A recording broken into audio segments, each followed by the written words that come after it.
You are watching Marvel Live from New York Comic Con 2018, and we were here with the cast and creatives behind Marvel's Runaways on Hulu. Doesn't that sound good now? Yeah, there we go. There we go. So we have some amazing folks with us here today. You have heard me introduce them many times, but you know what? Let's take it down. Let's take it down here to the end.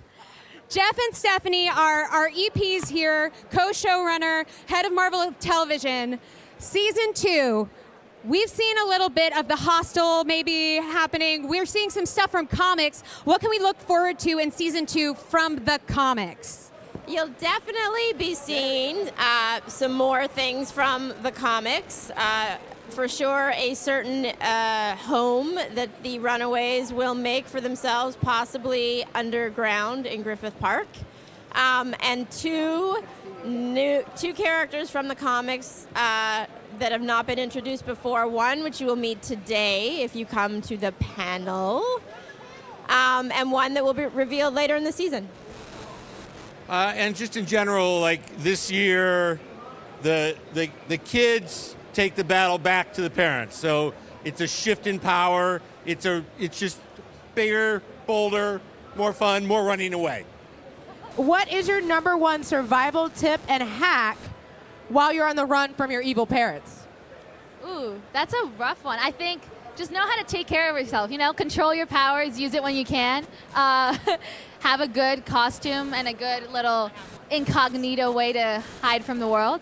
But it was so much fun to shoot it anyway, so just have a good time and watch second season. It's so much fun.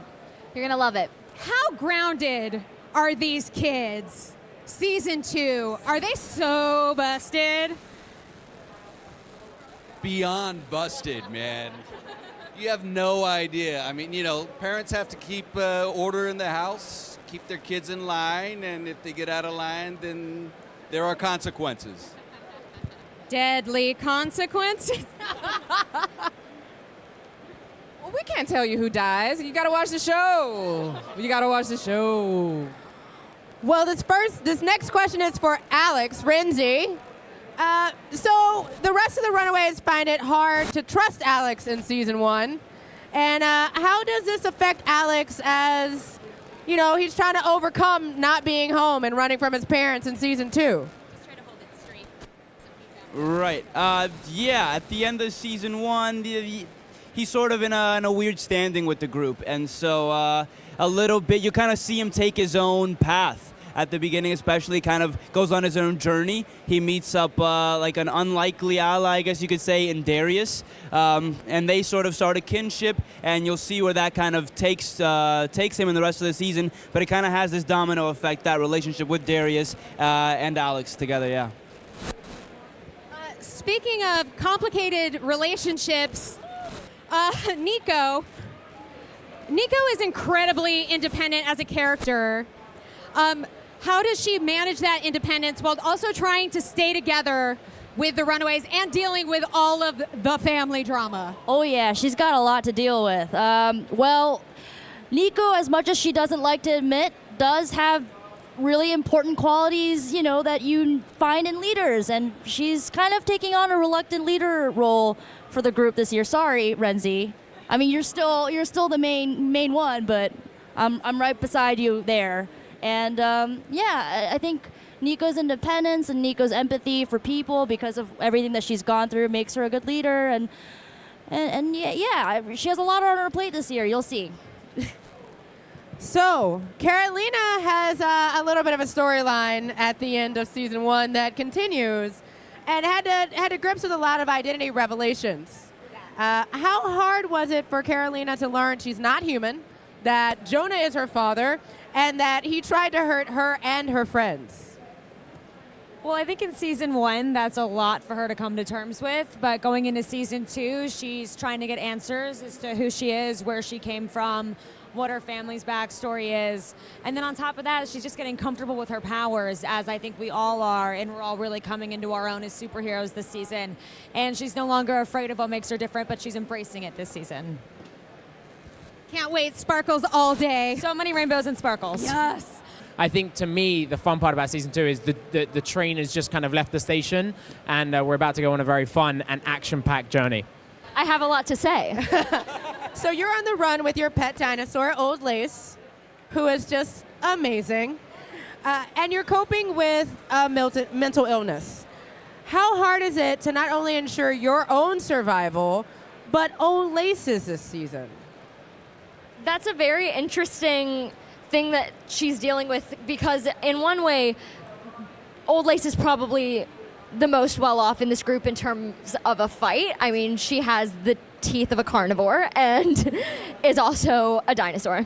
So she's very well off in a fight, but just in the day-to-day, she's not really someone who can fend for herself in this modern sort of city that we're in. So there is it becomes like a symbiotic relationship where there's more ebb and flow to it, where I think Old Lace kind of solidifies her place as the 7th member of the Runaways this season, and she kind of gets her own arc and story within this group, and she finds her place. Oh, I love that so much. So Allegra, Molly is the youngest runaway, potentially the most super buff runaway. Thank you. I do say so myself. You lift, literally cars, you lift. But how quickly is Molly going to be forced to grow up for season 2? I think Molly has, from the beginning, she is this fun, passionate, loving character, but she's also growing up. She's the youngest. I'm growing up with my character as well. I started this project when I just turned 14, and now I'm 15, so it's like a year older. It's like I was about to say, I'm 25. I'm just kidding. No, I'm just saying I think she has to grow up. I mean, with the different circumstances she has, I think she is super mature in her own way, and I think the Runaways don't understand. Like, there's this kind of dynamic that she has where she wants to rebel. She wants not to prove herself anymore. She wants to just be this superhero and kind of come into her superhero role. And she just wants to create like kind of an Avengers like the Runaways. So it's a lot of fun. She has to grow up because she goes through a lot of things that not even most girls at her age go through, and with all the loss and her family loss. But I think she's ready for it. She loves this new chapter, this new journey that I think she enjoys growing up. She enjoys the challenge. She's one of those types. You know what I'm saying? So, on to the parents. James, the big shock of the last season was Jonah's hand in the murder of Amy. Oh, come on. How does this revelation drive Robert's motivations and the missions this season? Significantly. I mean, Robert is out for, getting justice, I think, and setting things right.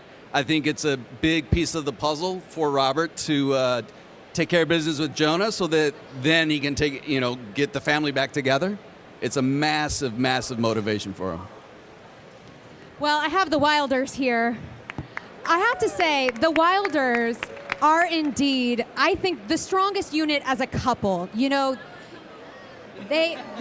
team Wilder is strong.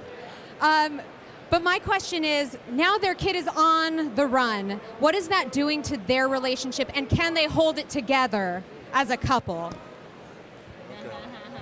Well, the thing is, we have a common goal to get our son back, to get out of Pride, to take care of Jonah, but we have very different ways of going about it. And my ways work, let me say that. Ooh! My ways work. No, it's not even it. Yes. So there's I see a little bit. There's a little trouble in paradise. You see what's happening. So we got two different ways of trying to accomplish this thing. So there's a little tension, but we still have to have this unified front in front of the rest of Pride, so we don't seem fractured. So setting up for some good conflict. I would advise everyone to watch season 2. I'm just saying. Well, I don't think there's any better way that we could have wrapped that up. I guess everyone better watch season 2. You guys, be sure. Oh, wait. Who's coming to the panel? Yeah, that's what's up. Ooh, cool.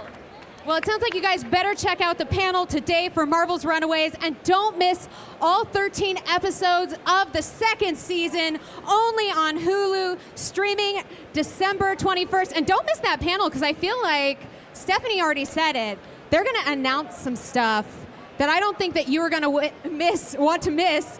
And also, there's lots of stuff coming up here on Marvel Live from New York Comic Con 2018, so stay with us. And if, hey, you took tons of pictures here, make sure that you hashtag Marvel NYCC. And of course, Marvel's Runaways. Give it up for all these amazing folks.